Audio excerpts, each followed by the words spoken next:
And there was also, the colonialists also used this concept of what I call unite and rule, whereby, for example, in Western Kenya, you find Nabongo Mumias with his kingdom, and then you attach other communities to that kingdom, so they become Luya. You construct a tribe called Luya that never existed before.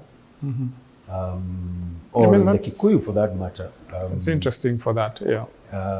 Right now, we are talking about Mount Kenya as a tribe, because Kikuyu is not enough in numbers.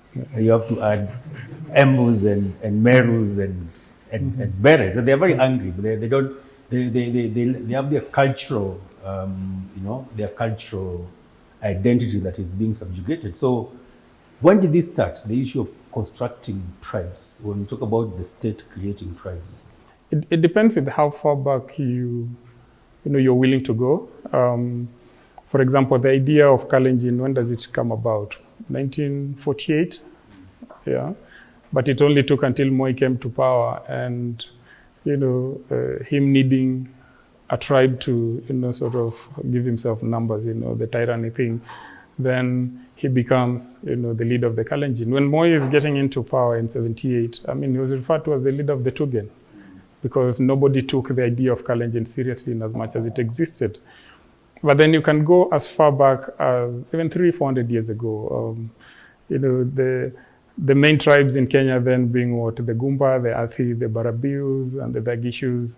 Wayake Wahinga being from the Athi community. And all these, they existed here. The Ndorobos being the original inhabitants of Kiambu, and moving out into the mountains, into basically the Rift Valley.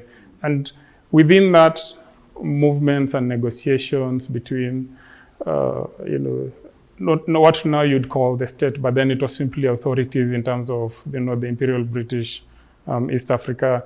And one of the things they used to do very interestingly is they would send a lot of cultural anthropologists ahead to come and try to understand who are these people. So you'll say Kikuyus are like this, Kambas are like that, Luyas are like this, Luos are like that. In fact, the original history, when you're looking at the original historical records from these specific tribes, all of this comes from the cultural anthropologists, who are mostly white people.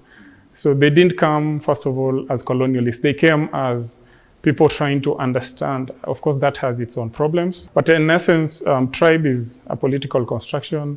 Ethnicity is basically our culture, our language, our foods, and all that. Thank you.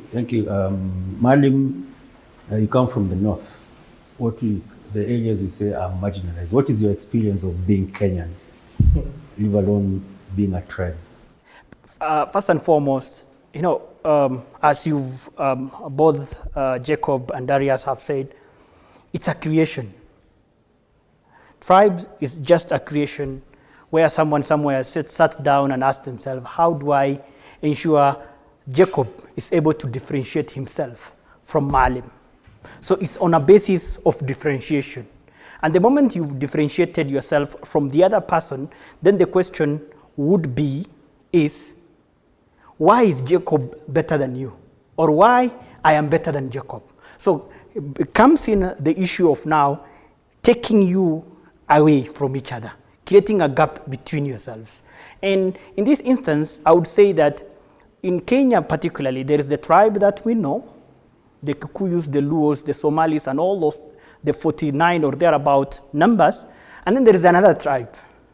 Because a tribe is a group with a common. And what is common? The tribe that is called the ruling class. And then the tribe that is called the ruled, who have been told, we are you.